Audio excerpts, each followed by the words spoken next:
Welcome to another episode of the Part of the Culture podcast. I got 4 heavy hitters here. How are you guys doing? Go ahead and introduce yourselves. Sure thing. My name is Taylor M.O.E and I'm from San Jose, California. Happy to be here. So let me first thank you for that. I appreciate this opportunity and this platform. You're welcome. Who we got? How y'all doing? I go by Westside M.O.E from San Jose, California. Appreciate you having me out tonight, man. You're welcome.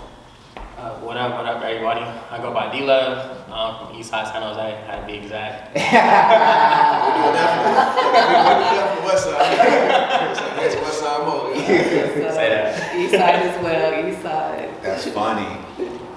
So I pretty much brought everybody on here today because we're all going to be selling at the All Black Vendor pop-up this Sunday. And so our subject matter today is going to be, we're going to cover 3 areas. A, I'm going to ask them, what would they do if they could go back in time and tell their younger self something to help them be more successful today? The second thing we're going to talk about is going to be how do they feel being Black entrepreneurs? And then we're going to talk about how they feel about being at the pop-up. So we'll just, and then I'm gonna let them give a chance to introduce themselves and introduce their businesses. So I'm part of the culture. You know, I sell everything. I sell houses, shirts, clothes. If I could sell it, I'll sell it legally. You know, I had an uncle who's a D-boy, and I seen what it did to his life. So I said, I'm gonna hustle as hard as the D-boys, but I'm gonna keep it all legit. So that's kind of one of my motivations to going so hard. But go ahead and, what's your business? So my business is Taylor M.O.E and it's a brand that I just started. So I'm just getting started in it, but I'm very excited about it. So right now I'm doing apparel, plants, and then waist beats for the ladies, and that will be at the pop-up as well. So I'm happy to introduce that. This will be my first time selling my items because I haven't got my website up yet. Okay. I'm working on it. That's cool. So it should be, by time next week, it should be already up. So I'm happy about that.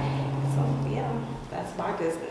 That's dope. That's dope. What about you, Mo? What's your business, Mo? Exactly. I got a clothing brand called Eradicate Clothing.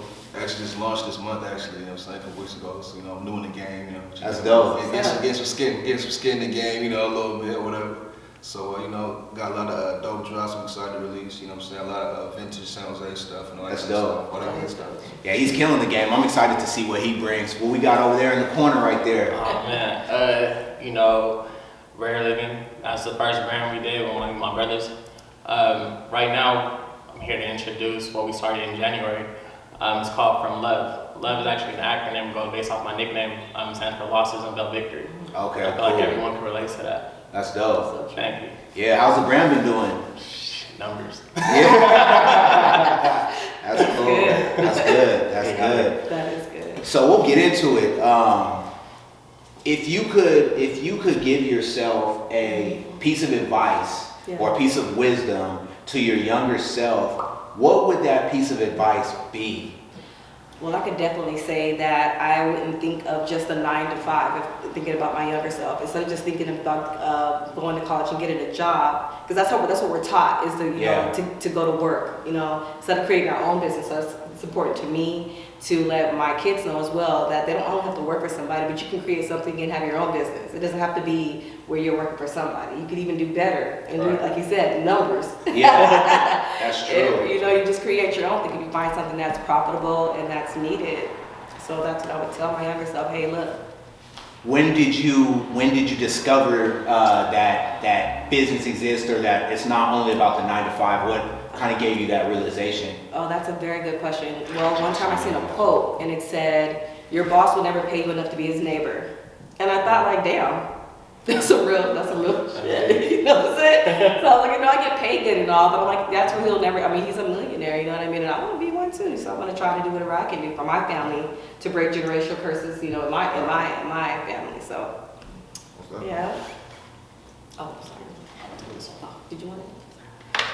Oh, good. So I agree 1,000%. So just to chime in, on the entrepreneur thing, I was fortunate to read Rich Dad Poor Dad at a young age, and that book literally it flipped the switch because I was going to work, and it talked about not only having a 9 to 5 but creating your own hustle. And so I have it causing a little bit of a problem because I hustle so hard and I'll have days where I do good.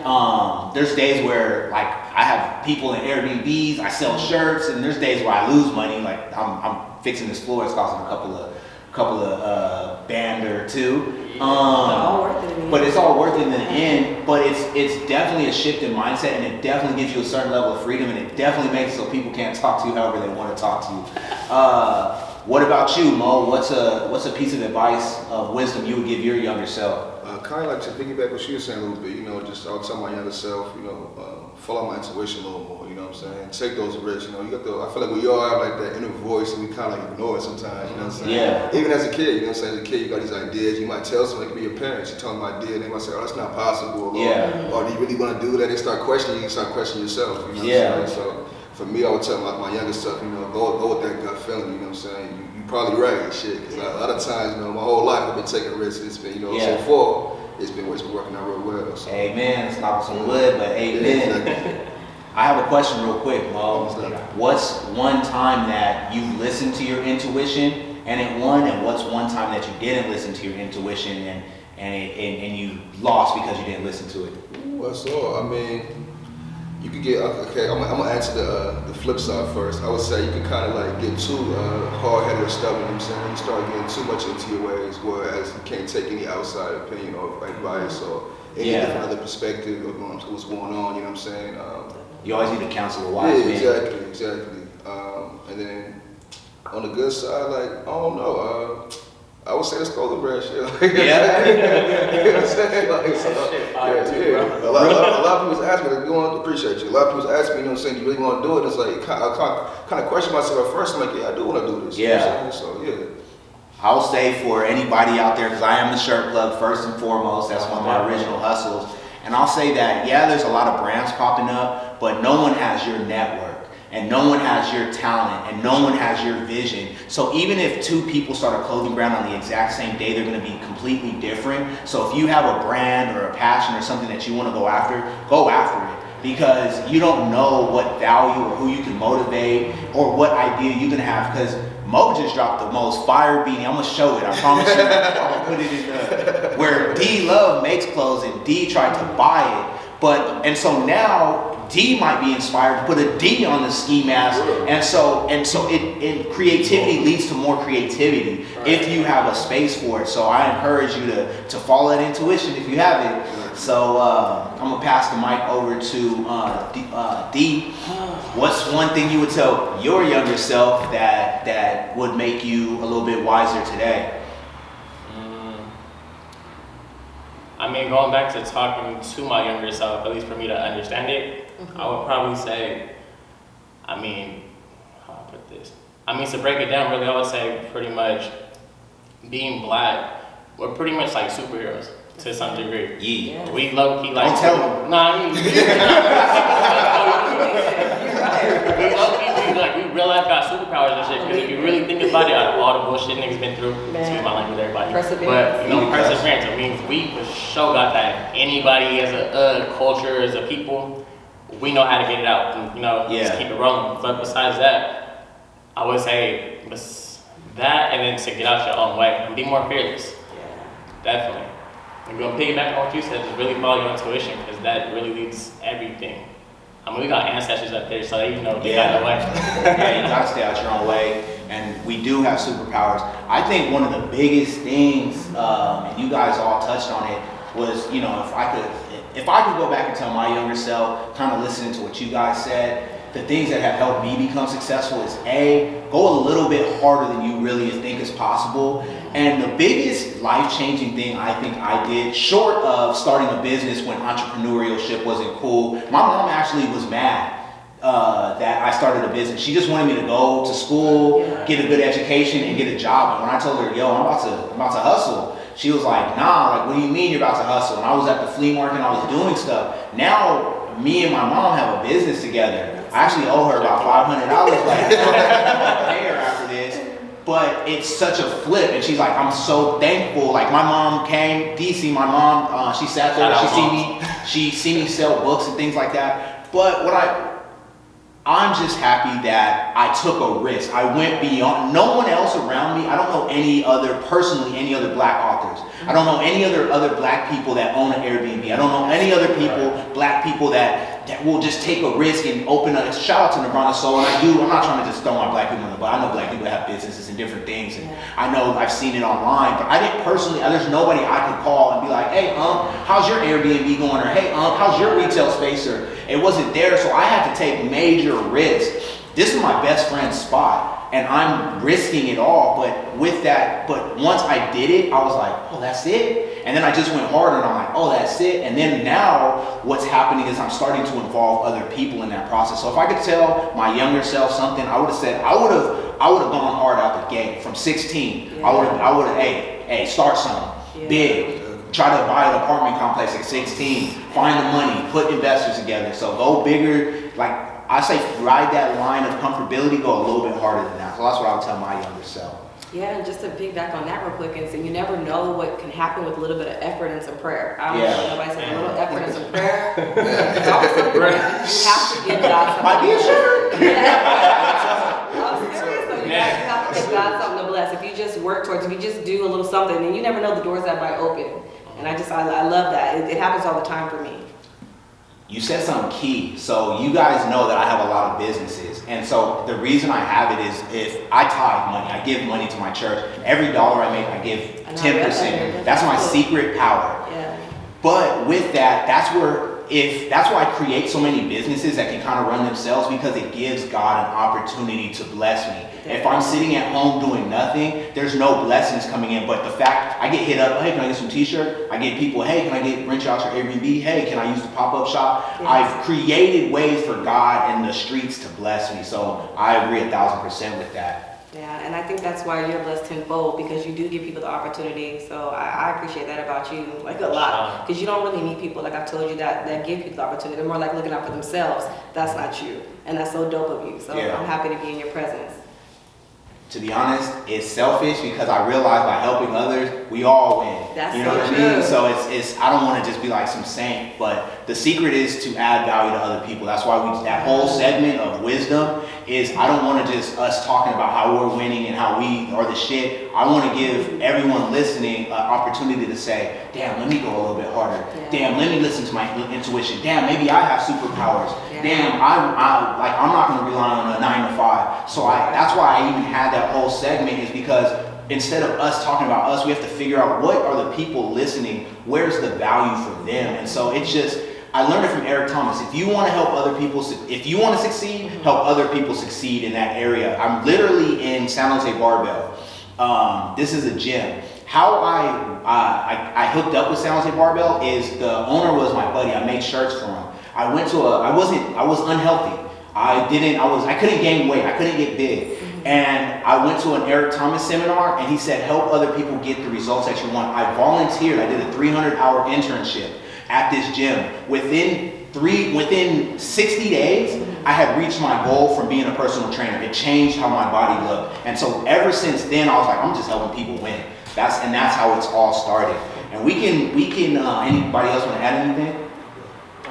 So we can go into the next segment. We're gonna pretty much discuss what it's like to be a black entrepreneur in today's times. I know we just hop into it. I don't want to make any assumptions. For you, Tay, what's it like to be a entrepreneur as a black woman in today's times? Well, I can honestly say that people don't see all the work that you do behind. They only see what we present when we're all done with our products. No one sees the hard work behind it. That's just with anybody being an entrepreneur. Yeah. They don't see all our hard work that we put into it or whatnot. But I will say that for a woman, I think that it's a little bit more difficult for me, for a woman. I think that's just what I believe. Especially in the beginning, because you're having to get your name out there. You're having to work a little bit harder, and then hoping that people like your stuff. You can't be worried about if you can't be worried about if they're gonna like it or not. You just gotta know that you like it and see what happens. Like you said, you just gotta see what's gonna happen. So, but I can't say that it's been easy, but I can say that I'm excited about it.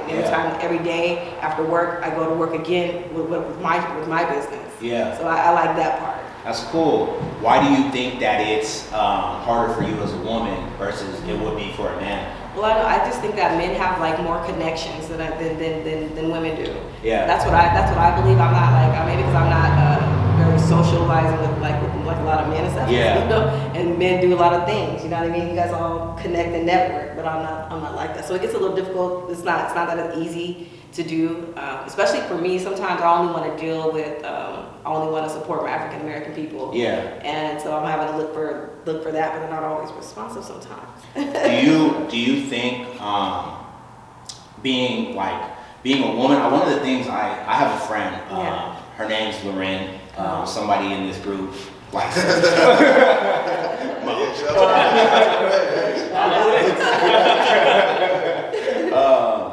But she wants to learn about investing. She's a banker, and she has a problem getting advice from men because she's a pretty girl and men hit on her, so she can't even really sit down and have these conversations. So us as men, I would say that's the only difference I can really see is that I can sit down and talk to a dude. I can even sit down and talk to a female without anything happening, but as a female, after you talk to a certain amount of dudes, one or two of them dudes are gonna get the wrong idea. Very true. I've had that experience a few times, and it just is disheartening a little bit. Yeah. Yeah, it just makes you like, man, like goddamn. Yeah. just trying to do this. That's why. You go to lunch? No, sir. Absolutely not. That's funny. That's crazy. Yeah. So I definitely see that. I don't want to say it's a disadvantage because some girls use it to their advantage. Some do, and some are really good at it and stuff like that, and they probably don't have to do anything at all. But that's just not who I am. Yeah. So I feel it. Yeah. So what about you, Mo? How do you feel being a black entrepreneur? I feel good. I think it's very important, especially for the next generation, the younger black kids to see older black dudes or just black people in general doing something, and we all like sports and everything, all that kind of stuff. It's like I feel like what's dope, but nowadays it's like the new generation is starting to think bigger. Not to say that being an athlete or being a musician is not big. I'm just saying for sure we starting to expand our horizon and think about property, all types of different things. Oh yeah. So it's dope to see. I got little cousins talking about crypto, and I'm like, what you little ass know about crypto? Like, you know what I'm saying? I'm doing my research, man. You need to get on this, and I'm like, that's dope. So it's like we wasn't doing that when I was growing up, at least. You know what I'm saying? When I was in high school, it was it was sports, it was it was music, it was artistry, type of stuff. You know what I'm saying? So it's dope to see other people just starting to go outside their box and their comfort zone to create something and establish things. So it feels great. It feels awesome to have my own little piece of the pie. For sure. I think I like touching on being a black entrepreneur. I love what you said. I love that black people are looking outside of just sports, and nothing's wrong with sports and entertainment. Like if I could get a deal, I'll get a deal any day of the week. But if you know the statistics on that, it's a 1% success rate. Business is tough too, but if once somebody says no, you can't play for this team, then your dream's over. With entrepreneurship, it's over when you quit. So I love that aspect of learning about crypto, learning about stocks. I feel like it's cool now, and I love that we're exposed to it now as black people, as everybody. Before, I feel like we didn't even know that the stock, we could make money off the stock market, or you could be a landlord, or nobody was talking that talk. And so I love today, you'll see, shout out to EYL University, shout out to Eric Thomas, shout out to all these guys, because they're talking about business, they're talking about ownership, they're talking about all those things. So it's definitely dope to see that coming up. Anybody want to chime in on? No. Okay. D, so how do you feel, D, being a young fashion designer, hustler? How do you feel being a young black entrepreneur? It's great. No, but for real, it's really great. I mean, just how, at the moment, how I'm moving, how, everything that we're doing together, just that, and the behind the scenes that we show to the world, for them to see everything. For sure. Yeah. I'm getting a bunch of messages, DMs, and helping people, start their own shit now. Yeah. I'm somehow became an inspiration to people. You are. And it's dope. You are. I mean, I knew I had something, but but I mean, to get my flowers while I'm here, it's pretty great. And I'm not nowhere near where I'm trying to be or where I'm at, where I want to be, excuse me. But we on the way. And just to see, more people of color, more people that look like us, we have that more of a representation, you know, instead of you just working a 9 to 5 or you just going to school, which is all good and dandy and stuff like that. But you know, there's so much more we can do. Yeah. You know, and besides that, I just really feel it's like I tell this to all my friends, everybody else, because there's no point in playing scared at all. We literally only we only got one shot at this life shit. Yeah, so that's huge. why are we playing scared? That's so If true. you don't just go for it, the worst that can happen, it don't work. You Right. keep That's on going, true. Keep on trying. And you learn, and you know, you forever know. That's huge. Anybody want to chime in? Yeah, and I was just gonna say, at least you could say you tried. You feel me? Exactly. And that's the big part. I like to instill that in anybody I meet that's trying to do anything. Like, just go for it. See what happens. You know what I'm saying? So I like that. I like that aspect of just seeing what's gonna happen. But you gotta try. And like I said, give God something to bless. No, it's a shot. Amen. So I think, you know, for me, being a black entrepreneur, I think it's cool. I think, you know what's crazy is, I kind of just woke up one day and I was like, damn, hella black people fuck with me. You know what I mean? Like, honestly, like, this pop-up is full. Like, and I would say that, like 75%, honestly, 100% of the people at the pop-up, like 75% of the people at the pop-up, I was able to do some sort of business with. And after the pop-up, it'll be 100%. I was able to do business with, and healthy business, you know what I mean? To where we can look each other in the eyes and go home and it's no beef. I didn't Suge Knight your ass. Shout out to Suge Knight, please. That was a joke, Suge. That was a joke. These are jokes. And so being a black entrepreneur, it's beautiful to see, like, I'm from Panama, so all the music I listened to when I was a kid was Spanish music, so I had a different black experience than a lot of people. Like, my grandma's not from Georgia, my grandma's from Panama, which is a Spanish-speaking country. And so I was late to the game, like, kind of embracing black culture as what it is, but I've been just, like, watching movies, and I'm like, man, they get our people dirty. You know, one of the craziest things I seen was going to the Martin Luther King Museum and seeing, like, they blew up churches with kids in it, and they did all types of stuff. And so I'm pro everybody. My first 2 pop-ups, I had every white, black, Mexican. I'm not just, black power, and that's it. I'm about everybody. But it's important for me as a black person because we were not given the same opportunities as other people. And so I purposely learn and do as much as I can so that when I leave this earth, my future son and my kids and my family and my friends, they can say, okay, we can do this. We can start brands. And I wear hats and I look crazy and all the time on purpose so that people know, like, nah, you don't need no business suit. Nah, you don't need to be white. No, you don't need to be from a rich family. You can be a black dude. I'm a first-generation American. You could be a first-generation American, and if you have a dream, you can wake up every single day and go get it. So as a black entrepreneur, I think it's amazing. I love that he said, great. I wish I could do the smile. Great. The future smile. But I'm proud to be a black entrepreneur in today's times. I'm proud that our white counterparts stood up for us and said, you know what's happening is disgusting.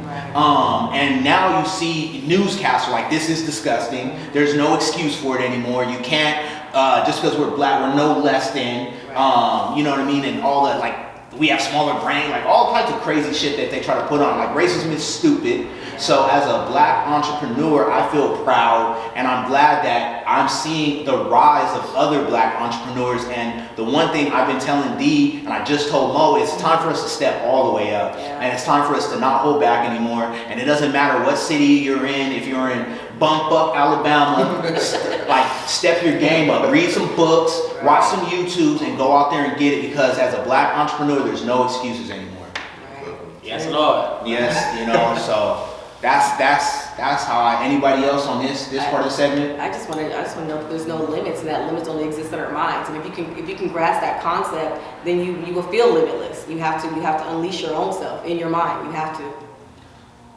There's a saying that we are electric, like that's why we static, and you know what I mean? That's electricity rolls through us. There is enough power in our pinky to light up. If you could unleash our power, there's enough power in our pinky to light up a whole city block, if not more. And I think about that all the time. If you think about, like, the Beyoncés or the Jay-Z's, they'll go for 2-3 days. 50 Cent, I love the 50 Cent, when he was doing Get Rich or Die Trying, he did the movie and he did the soundtrack. He wasn't sleeping. but look at his career now. And so we have so much energy in us and so much passion and so much fire, and literally energy is inside of us to light up a city block. So don't take your power, your superpower for granted, because it's definitely in you. That's so true. So we'll go into our third segment and our final segment. How y'all feeling about being at the pop-up this Sunday, the all black vendor pop-up? Oh man, let me tell you, I'm so excited. We've been preparing for this for weeks. Yeah. So let me tell you, I even messaged you, I'm like making sure, like I'm instilling, you're like, heck yeah. I'm like, oh my gosh, I can't wait. So I'm excited for that. And then I just want to say you did a good job just by inviting everybody, even the dessert one. I thought that was so cool. Like you just have different ones for everybody. Yeah, and I think that everybody's been benefiting from this, getting their names out, so I'm excited for that. This will be my first time getting my name out, so this will be my debut. That's dope. Yeah, so thank you. Oh. I'm also excited too. It's my debut too, So I got my get my wings or whatever, So definitely, it's a little got a little jitters or whatever, what I'm saying. But it's definitely exciting. Definitely looking forward to it, Looking forward to see people's reactions to your creations and all that kind of thing. See people's facial expressions, like like they looking, how they go, all that kind of stuff. So looking forward to everybody coming through supporting, establishing some genuine supporters and everything that's gonna be here moving forward. So definitely looking forward. I bet you got the first one. I saw his work, and then I saw what it meant. I thought that was pretty dope. Appreciate you. Yeah. So this will be my second one. I'm still low-key nervous too. I don't know why, I just can't shake nervous feeling for whatever reason. I'm excited. I think I'm more excited for the simple fact that it's gonna be like a all-black vendor. Yeah. Never done that shit. Not even that. San Jose's never done that. Just keep it real. Very true. So for you putting that on for us, you feel me? That's dope in itself. That's shit. It's fucking amazing. People the butt. I just really think with that, with this what you got going right now with the pop-up shop, it's only gonna go bigger. And then to have an all-black pop-up, I feel like this could be a recurring thing every February. We don't have shit in San Jose that represents us or that, glorifies us. We have the shortest month as it is, but we put it on for this. Yeah. We gonna have a lot of black folks, people that look like us. The representation of this block gonna be packed. We might get the police over here just because. It's like, what is this? Yeah. But shit, I'm just really excited. But I'm gonna see y'all Sunday. Yeah. So for me, it's funny that we all talked about. I'm nervous. So if you really know me, there's a story. I ride the middle. I don't get excited. I don't get too happy. I don't get too sad. I don't get too mad. I'm always kind of even tempered. I will go on record and say that I'm excited for this event, but because I'm excited, I'm also nervous because I don't really ever care. But this is something that I can already say we did it. Like having you this podcast, having the promo, having people hit me up, the support from you guys, from D, it's amazing. So we've already won that. To be able to represent black people on this level is amazing. But I'm also nervous, you guys, and but that's where growth comes from. That means that we're going into uncharted territories. That means that, we're doing something that's never been done in San Jose. We're making history. So so I am also nervous. I am also nervous. Now I'm scared that the police is gonna come. Thanks, D. But I'm excited. I'm excited for this pop-up. I've been preparing my whole life for this. And it's accumulation of every single skill that I have is being brought to this. From my fix and flip to my promotion to the podcast to working with people. I'm putting everything that I have into this event. So it's a win for me no matter what happens. So I'm excited. And I just want to end by letting everyone introduce themselves. This has been an amazing experience. Let people know how they can find you. And then that's a wrap on this episode. So I'll let Tay start it off. Sure thing. So my brand, again, is Taylor Made. And find me on Instagram. It's tailormade.thebrand. So that's for me. My brand is Eradicate Clothing. Simply Instagram at Eradicate Clothing. And you can find me not love, LOVE, LEV. Cool, dope. All that will be in the show notes. My name is JD, and you can find me at Part of the Culture, all one word, Part of the Culture, or you can find me at PartoftheCulture.art. I always tell people, if you find me on Instagram, just shoot me a DM. I have a business book, I have an investment book, and I'll shoot those to you for free. Just shoot me a DM on Instagram. But come out to our pop-up. It's this Sunday, February 28th, Black History Month, from 12 to 5 or sold out. Honestly, stuff be selling out, so I will get here early. Nirvana Soul. Nirvana Soul is giving out 30 cups of free cold brew. No, they're sending, I'm gonna go pick everything up, but Nirvana Soul sent over a little package, so the first 30 people that get here get some free Nirvana Soul. So you'll see the promotion. And they said that they're getting it for the vendors too. So pretty much they're getting about 30 cups. Shout out for real. So I want to thank everybody for coming on, and everybody have a blessed evening. Like, before we go, I got a question for you. Yeah, go ahead. You giving out free books? I didn't know this. Yeah, so I give out free ebooks. So if anybody listening, or if you guys want one, I have a business book, and I think I sent you sent me one, and I bought one when I was here last time. Yeah, so very worth it. Yeah, there's game in there. Man, let me tell you, it's a real dude. I went home and I made my son made it too. I have to like mark the pages. I'm like, just made me surprised. Every one I saw, like, damn, that's some good shit. Right. So yeah, thank you for that again. And he let me get it for a little discount, because I was like, oh my God. He was like, no worries. So I appreciate that. It's never been about the bread. The money's always coming. Yeah. You know what I mean? I'm a bread magnet. That's but right. hey, glory be to God. You know what I'm saying? These are jokes. So we're going to get up out of here. I just want to thank my guests today for being on here. I love the support, and I couldn't do this without y'all. Have a blessed night. Thank you. All right.